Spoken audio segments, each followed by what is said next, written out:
Put your headphones on. मैं आज आपसे कुछ पर्सनल बातें करने वाली हूँ। मेरे पेरेंट्स ने मुझे रिश्ते के लिए इंडिया बुलाया हुआ था। अब ये बहुत पुरानी बात हो गई। I was still single then. मैं उन दिनों जर्मनी में रहती थी। मुझे बुलाया गया कि मैं लड़के और उसकी फैमिली से मिल लूँ और वो लोग मुझसे मिल लें। I was working as a journalist.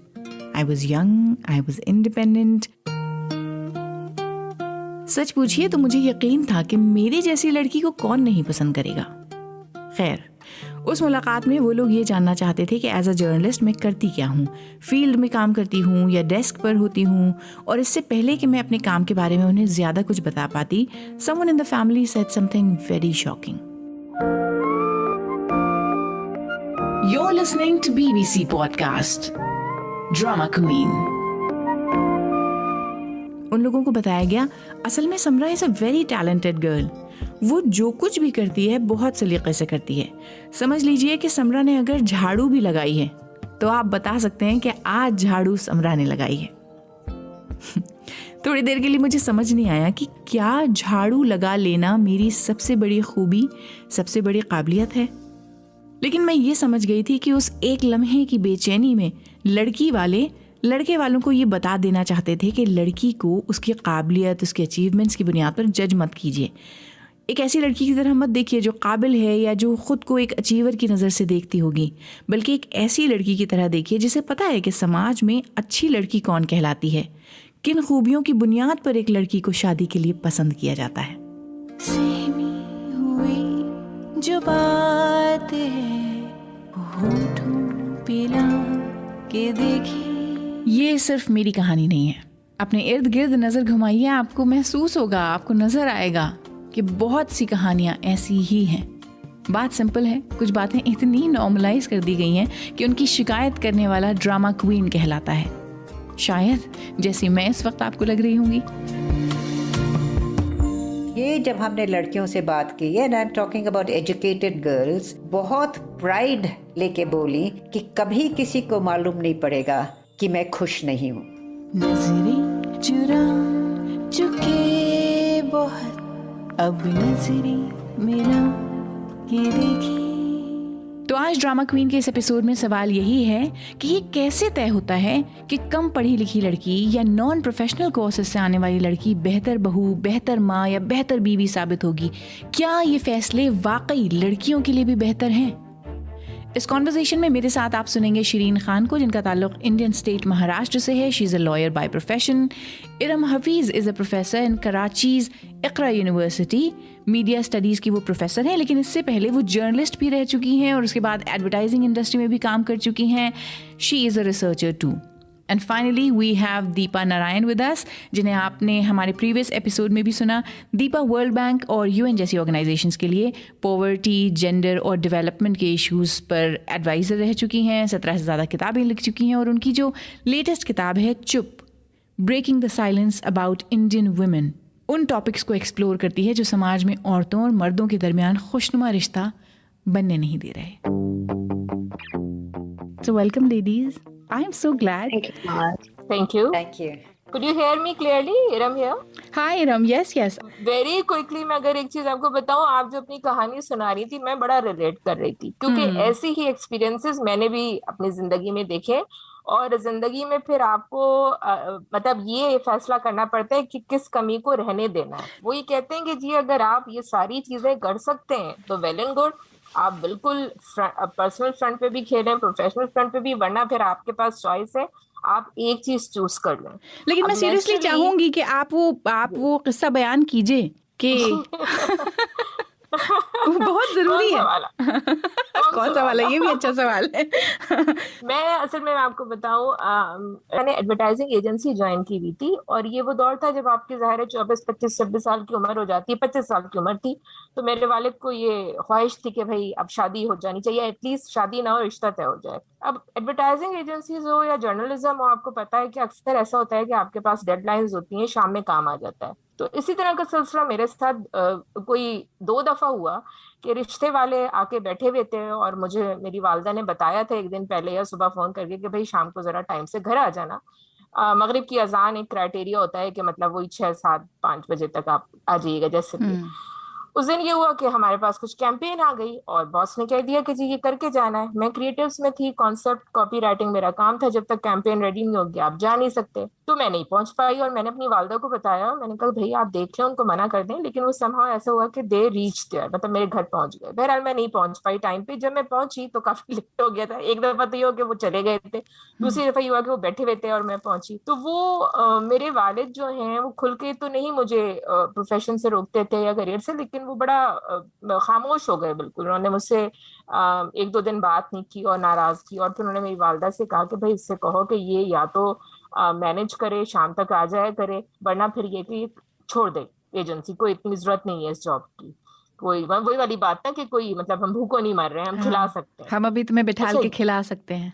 हम तुम्हें बिठा, और अगर करे तो कोई ऐसी जॉब कर ले जिसमें शाम 5-6 बजे घर आ जाए। तो अब ये जो चीजें प्रेशर्स होते हैं, अब वालदैन जिनसे आप बहुत मोहब्बत करते हैं, तो मैं बहुत हर्ट भी हुई और मैंने उनको कोशिश भी की थोड़ा कन्विंस करने की। बट देन आई रियलाइज कि शायद वो खुद भी सोशल प्रेशर का शिकार है। उनको ये लग रहा है कि भाई अब 25 साल की हो गई है तो इसकी कहीं तय हो जाना चाहिए रिश्ता, और ये कि फिर चाहे शादी 1-2 साल बाद करे। बट ये है कि वो फिर आपको कई प्रेशर्स आप पे इस तरह के होते हैं directly indirectly. And then I decided कि अच्छा इतने प्रेशर में मैं अपना फुल पोटेंशियल नहीं दे पा रही हूँ एजेंसी में भी। तो आई डिसाइडेड, मैंने कहा ठीक है। मैंने ब्रेक लिया और उसी ब्रेक में मेरा रिश्ता तय हुआ। और उस दौरान में मैंने फिर डिसाइड किया कि मैं एजुकेशन सेक्टर में अपनी एजुकेशन कंटिन्यू करूं और फिर यूनिवर्सिटी लेवल पे पढ़ाऊं। तो ये डिसीजन मेरा कॉन्शियस खुद लिया था, लेकिन समहाउ इनडायरेक्टली आप कह सकते हैं कि बिल्कुल प्रेशर्स थे, सोशल प्रेशर्स थे। क्योंकि जाहिर है आप भी मतलब एक पॉइंट पे आके कई हर महाज पे लड़ते लड़ते थक भी जाते हैं। दीपा, पिछले साल आपको याद होगा नेटफ्लिक्स पे एक सीरीज आई थी इंडियन मैच मेकिंग, बड़ी उसकी धूम थी, बहुत बात हो रही थी। और उसके बाद इंटरनेट पर एक रिएक्शंस की वेव आई जिसमें बहुत सी लड़कियों ने बड़ी सारी शिकायतें की कि असलियत जो एक्चुअली शादी की दुनिया की है उसकी तो इसमें बात नहीं की गई। ट्विटर पर एक यूज़र प्रेरणा लिडू ने लिखा था, मैं अपने स्कूल की सबसे ज़बरदस्त स्टूडेंट्स में से एक थी, लेकिन घर पर मुझे मुस्तकिल ये सुनने को मिलता था कि इन सब चीज़ों की वजह से मेरे लिए रिश्ता मिलना बहुत मुश्किल हो जाएगा। मतलब if you will be an achiever, it'll be very difficult for us. इसी तरह इशिता नाम की एक यूज़र ने ट्वीट किया कि जब मैंने कॉलेज जाना शुरू किया तो मेरी आंटी जो खुद एक MD सर्जन हैं, उन्होंने मुझसे कहा कि अगर मैं बहुत ज़्यादा पढ़ जाऊंगी तो मेरे लिए रिश्ता मिलना मुश्किल हो जाएगा, क्योंकि लड़कों को शादी के लिए कम पढ़ी लिखी लड़कियां पसंद होती हैं। ये जो पेरेंट्स को दीपा, ये जो डर होता है कि अगर हमारी बच्ची बहुत काबिल, बहुत लायक, बहुत इंडिपेंडेंट, एजुकेटेड हो गई तो शायद तन्हा अकेली ही रह जाए लाइफ में, हो सकता है इसको कोई ना मिले, ये आ कहाँ से रहा है ये फियर? ये बिल्कुल वहाँ से आ रहा है जहाँ से हमारी डेफिनेशन शुरू होती है अच्छी लड़की कैसी लड़की होती है। और जो कॉन्सेप्ट है इंडिया में अभी भी बहुत ही स्ट्रॉन्ग कि लड़की को एडजस्ट करना है। ये नहीं सोचते हैं कि हम अपनी लड़की को कैसे बर्बाद करें, ये कोई पेरेंट नहीं सोचता। पेरेंट्स हर तब यही सोचते हैं अपनी लड़की के लिए सबसे बढ़िया फ्यूचर कैसे करें, और वो सब खाली ये एडजस्ट करने के चक्कर में, ताकि लड़की ऐसी होए जो जहाँ भी जाए, जो कुछ भी करे, वहाँ औरों को खुश रखे और ज्यादा इंडिपेंडेंट और अपने आप पे आत्मनिर्भर हो जाएगी तो फिर तो कैसे आत्मनिर्भर हो जाएगी, तो औरों की सुनेगी नहीं, अपनी सुनेगी। और जो जहाँ अपनापन आ जाता है, जो सोचते हैं, जो इसलिए बोलते हैं कि जो लड़की अपने आप का सोचती है उसको हम सेल्फिश, अग्रेसिव, अच्छी नहीं, गंदी लड़की बोलते हैं। पता है क्या, कई बार मुझे ऐसा लगता है कि हमारी जो एक अंडरस्टैंडिंग है, हमारी जो समझ है शादी के बारे में, उसमें ही एक बेसिक फ्लॉ ये है कि एक ऊपर और एक नीचे है। तो जब एक ऊपर और एक नीचे है तो एक ताकतवर होगा तो दूसरा कमज़ोर होगा। ये शादी में जो हम देख रहे हैं, जो एजुकेटेड लड़कियां दिल्ली में हमसे बोलती हैं, शादी के मौके पे खुशी होती है लेकिन शादी में नहीं। बार बार हमने यही सुना, क्योंकि लड़कियों को अपने ख्वाहिश अंदर रखने पड़ते हैं। अब मैंने ये भी देखा कि कई इतने जो रिसर्च किए, एक जगह भी, एक फैमिली में भी ये मैंने नहीं देखा कि लड़के ने अपना जॉब छोड़ दिया क्योंकि लड़की को बहुत अच्छा जॉब कहीं और मिला। हरदम लड़की जॉब छोड़ रही है ताकि वो एडजस्ट कर ले और कहीं और दिल्ली से बम्बई चले जाए या कहाँ चले जाए, ताकि आदमी का करियर बढ़ता जाए। अच्छाई की जिम्मेदारी लड़कियों पे है, क्योंकि लड़के तो हर हाल में ही अच्छे हैं, वो तो है ना, वो सवाल की कैटेगरी में ही नहीं है।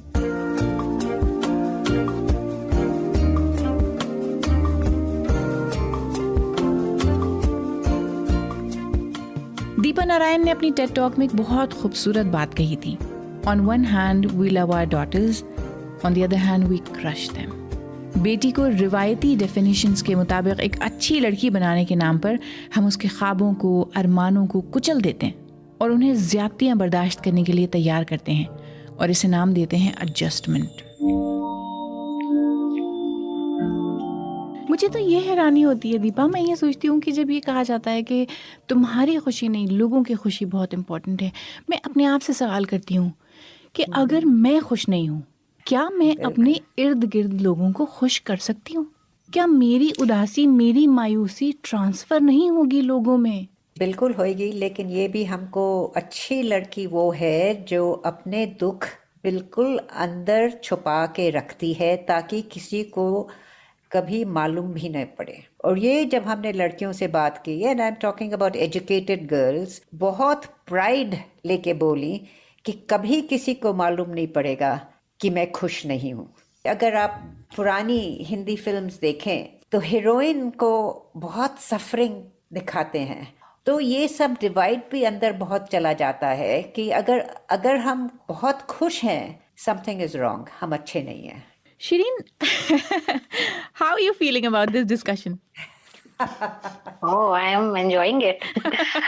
नहीं, मैं आपसे कह रही हूँ कि आपने बताइए, आप एक छोटे से इलाके से आती हैं और आप वकील बन गई, वकालत आपने चुन ली, किसी ने आपको डराया नहीं, आपसे कहा नहीं कि ये तुम क्या कर रही हो, अकेली रह जाओगी, बड़ा मुश्किल रास्ता है, तुमसे कौन शादी करेगा? क्योंकि मुझसे तो बहुत लोगों ने कहा था जर्नलिस्ट बन गई तो तुमसे कौन शादी करेगा? नहीं, ये बात तो बहुत पहले ही उठ चुकी थी। मेरे पेरेंट्स काफी सपोर्टिव है, मतलब माय पेरेंट्स और मेरी नानी दादी दोनों। तो ये इनका एक जो ग्रुप था, मुझे प्रोटेक्ट करके रखा काफी सालों तक। तो मुझ तक तो ये बातें नहीं पहुंची थी, पर जैसे मैंने सोचा कि अब चलो दिल्ली में प्रैक्टिस करते हैं, तब लोगों ने फिर सीधा बोलना चालू किया कि शादी का क्या, आगे क्या। अच्छा, आगे का क्या, ये मतलब नहीं होता कि आप करियर में क्या करना चाहते हो या how do you plan to settle on. आगे का ये मतलब होता है शादी क्या, फिर बच्चे कैसे, फिर कैसे करोगी। और ये तो फिर तुम्हारा 24 आवर्स प्रोफेशन होता है, क्योंकि लॉयर्स का तो होता ही है 24 घंटे का काम, आपका लाइफस्टाइल होता है, ये कोई प्रोफेशन नहीं है। तो उसमें बहुत से सवाल आए, बिल्कुल।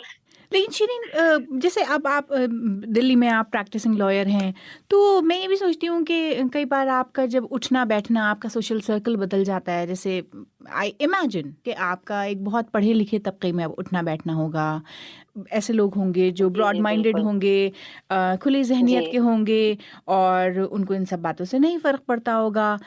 क्या ऐसा है? सच्चाई आपको मैं अपना एक्सपीरियंस बता सकती हूँ। मेरे लिए तो ये हमेशा से इशू रहा है कि लड़की हो तुम, फिर लेट तक काम नहीं कर सकती हो क्या, फिर तुम सुबह नहीं आ सकती हो। मतलब हर चीज में आपको लिमिट किया जाता है, आपकी एक मेंटालिटी का दायरा बना दिया जाता है कि ये दायरे में तुम्हें काम करना। और सिंस आप अ वुमन, तो मेरे पास जनरली बोलेंगे कि आप मैट्रिमोनियल केसेस देखते हो क्या, डिवोर्स केसेस देखते हो क्या।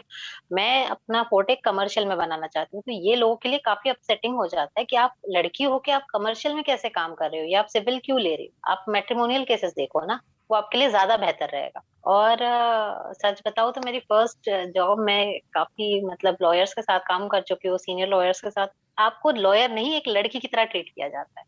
तो ये अपसेटिंग होता है, बहुत अपसेटिंग होता है जब आपको आपके नाम से नहीं, अरे लड़की इधर सुनो, ये बुलाया जाता है। एज अ गर्ल एक ऐड करना चाहूंगी कि मैं खुद भी दो हिस्सों में बटी हुई हूँ। अगर आप मुझसे पूछेंगे तो मैं खुद भी एक अच्छी लड़की बनना चाहती हूँ, और मैं बहुत सी बार ऑलमोस्ट कॉम्प्रोमाइज कर लेती हूँ। फिर अपने आप को याद दिलाना पड़ता है कि तुम्हारा गोल क्या है। वो बहुत मेंटली बहुत डिस्टर्बिंग होता है, क्योंकि आप अच्छी लड़की, आप सोसाइटी के हिसाब से अपने आप को डेफिनेटली एक अच्छी लड़की की तरह, जो दीपा जी ने एक टैग लाइन दी है कि अच्छी लड़की, हम बिल्कुल बनना चाहते हैं। हमारी ग्रूमिंग ही ऐसी हुई है, आपके परिवार से ना हुई हो तो सोसाइटी से होगी, पर आपकी ग्रूमिंग ऐसी हुई है कि आपको एक अच्छी लड़की बनना है, ये आपके दिमाग में फिक्स हो गया है।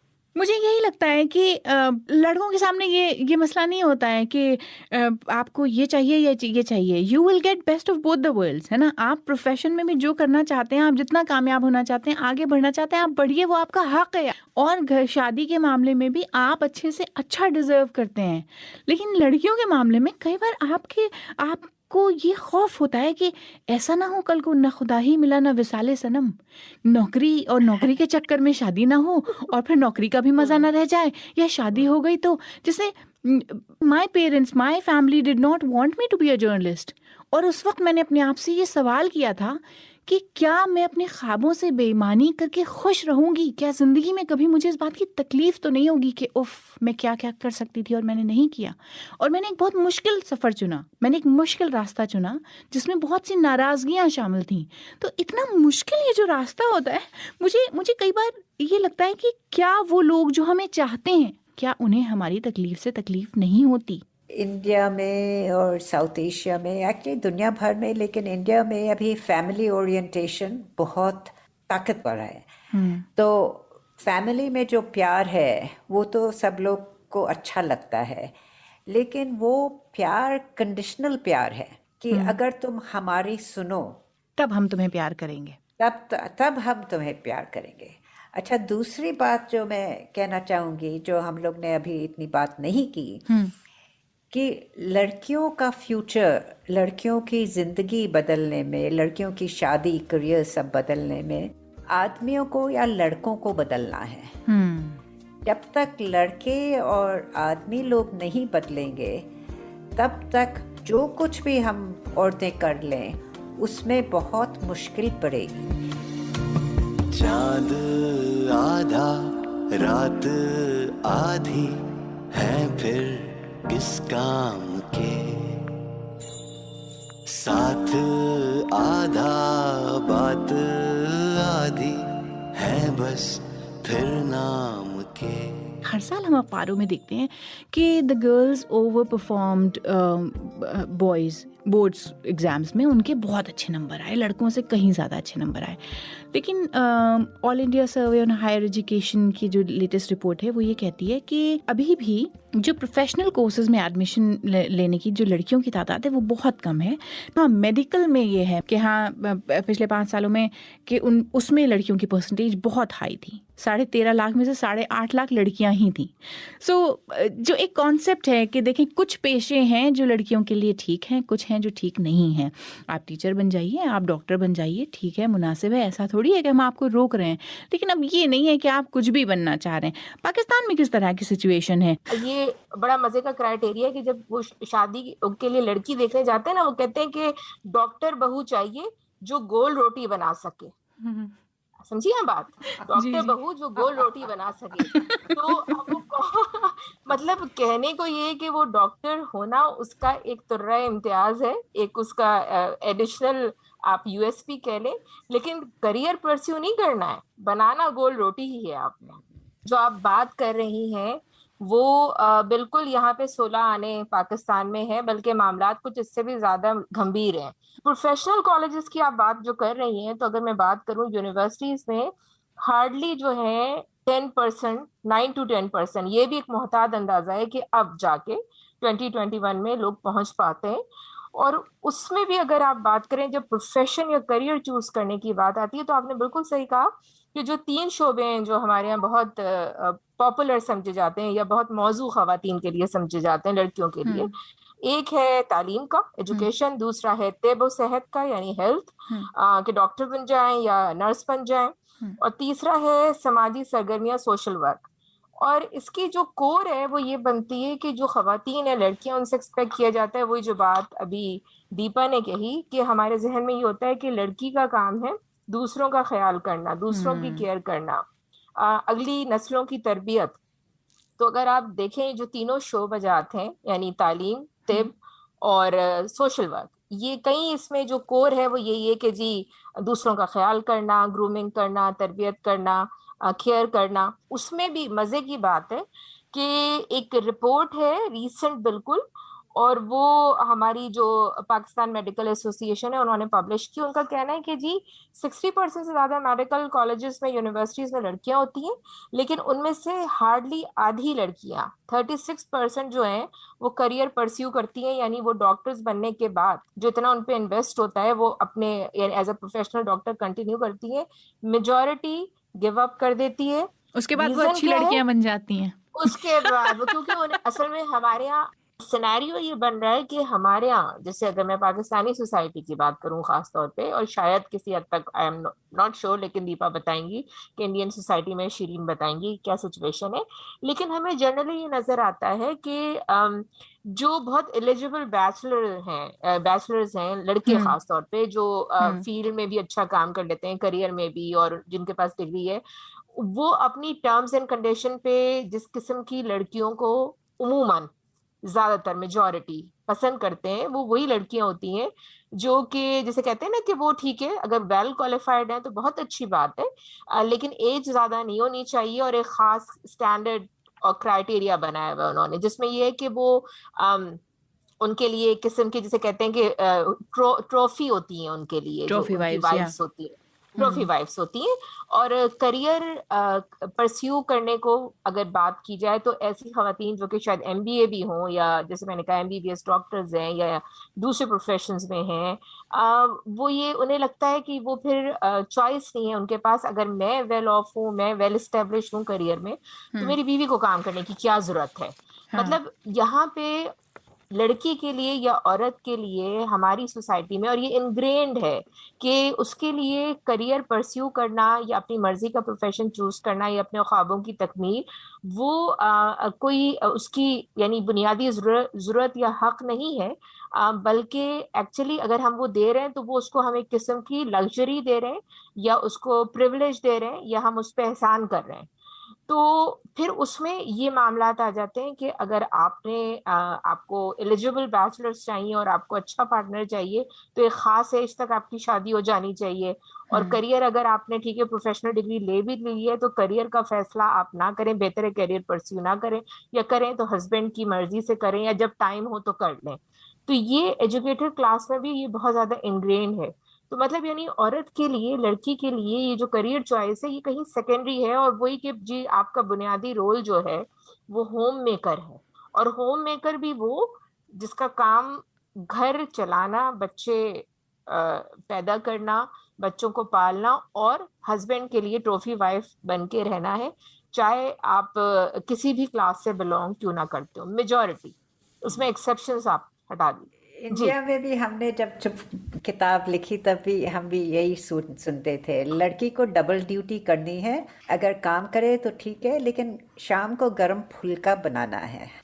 और मुझे तो गोल रोटी भी बनाने आती है, और मैं तो खाना भी बड़ा अच्छा बना लेती हूँ, सफाई भी बड़ी अच्छी कर लेती हूँ, और काम भी बहुत अच्छा कर लेती हूँ। पर दिक्कत वही है कि जब आप करियर आप एकदम फोकस्ड हो, और जब आपको पता है कि ये लड़की टस से मस नहीं होने वाली करियर के मामले में, तो बोलते हैं यार वो नहीं चलेगा, वो थोड़ा आपको छोड़ना पड़ेगा। मतलब मेरी तो काफी बार बात इसी पे अटक जाती कि मैं अपना काम थोड़ी ना छोड़ूंगी।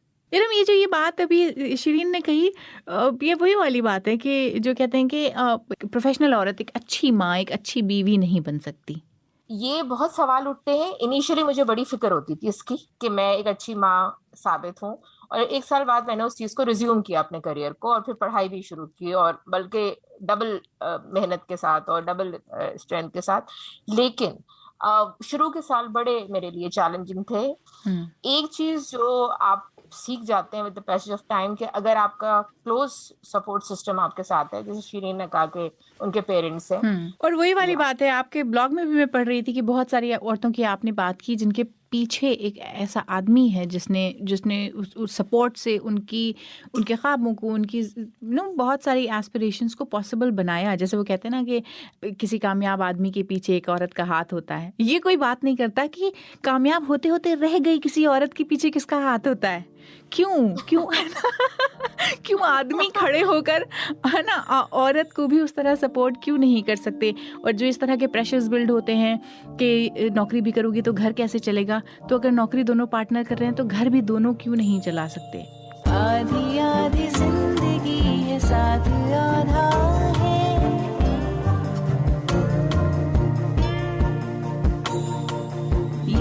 जो नहीं रहा कैसा वादा है। ड्रामा क्वीन के इस गाने को लिखते वक्त मेरे जहन में मुसलसल एक ख्याल चल रहा था, वो कौन से अल्फाज हों जिनसे मैं कह दूं कि जिंदगी यूं आधे अधूरे साथ में बहुत मुश्किल हो सकती है।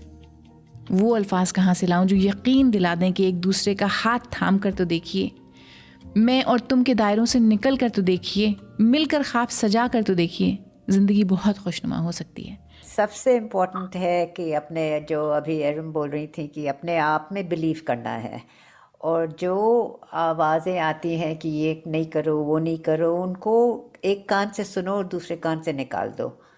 और जो आवाज़ आती हैं जो आपको सपोर्ट करती हैं, इनकरेज करती हैं, उनको ढूंढो और उनको अपने पास, अपने दिल में रखो।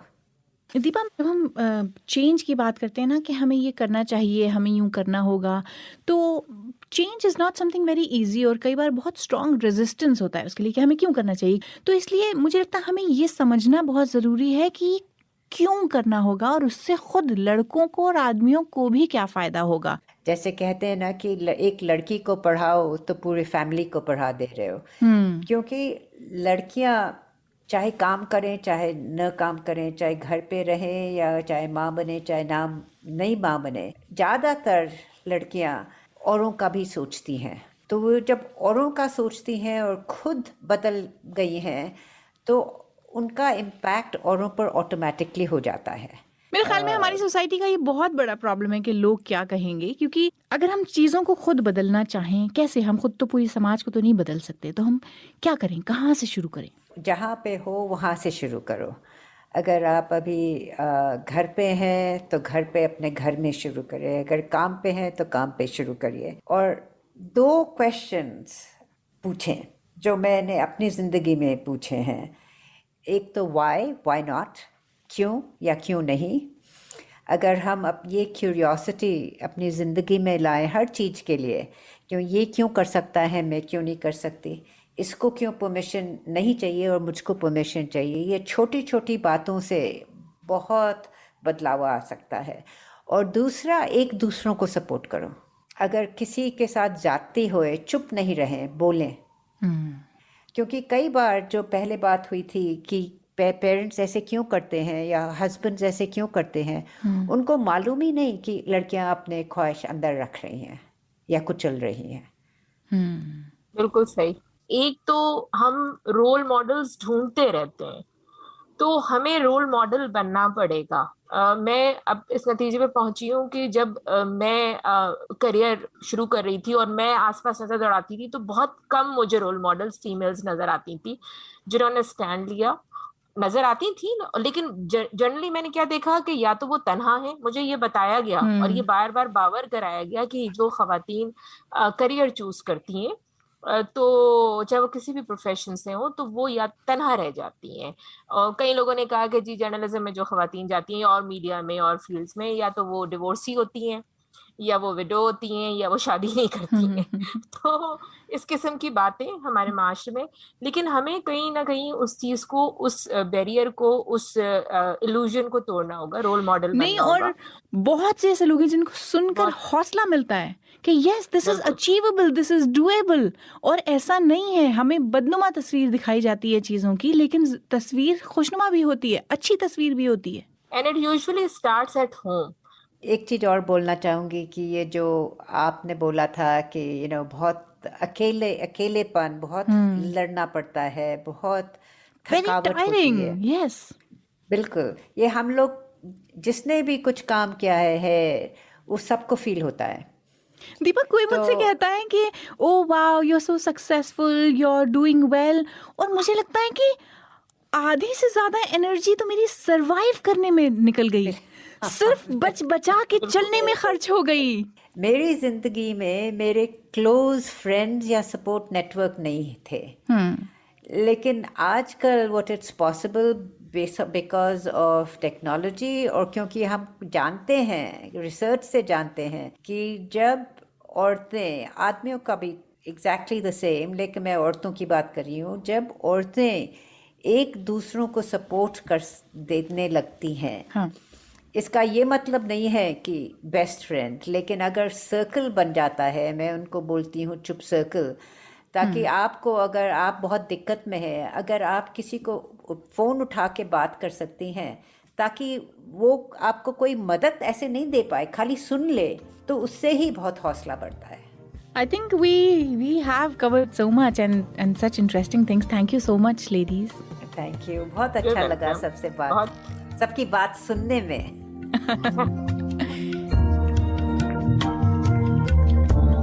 पिछले दिनों सोशल मीडिया पर बार बार ऐसे पोस्ट सामने आए जिन्हें देखकर लगा आखिर मदद मांगने वाले पर दरवाजे बंद क्यों कर दिए गए, क्यों मदद पहुंचाने में देर कर दी गई. तुम्हारा शौहर तुम्हें पीटता है, हमारी पड़ोस में पता है ऐसे हुआ है, उसके तो शौहर ने उसको पकड़ के घर से ढकेले दिया. मतलब नसीब का एक फ्रेज, एक जुमला आपके सामने आ जाता है. अगर आप अपनी बेटी के साथ खड़े हो गए, इसका मतलब ये नहीं है कि आप उसका घर खराब कर रहे हैं, आप तो उसके पावर हैं. नजरें चुरा चुके बहुत, अब नजरें मिला के देखी. अगले एपिसोड में चलिए एक बार फिर मिलकर अपने दिल टटोलते हैं. लेकिन तब तक सबको, सबको बता दीजिए BBC उर्दू के पॉडकास्ट ड्रामा क्वीन के बारे में. अपने दिल की बात हमसे कहिए #ड्रामा क्वीन के साथ लिखकर. And as you know, this podcast is available on all BBC Urdu and Hindi social media platforms. इसे आप हमारे YouTube चैनल पर भी सुन सकते हैं. Enjoy the music and stay in touch with us. तन्हा सफर के बोझ को मिलकर उठा के देखे, नजरें चुरा चुके बहुत, अब नजरें मिला के देखें. लब पर रुके जो साज हैं, वो गुनगुना के देखें.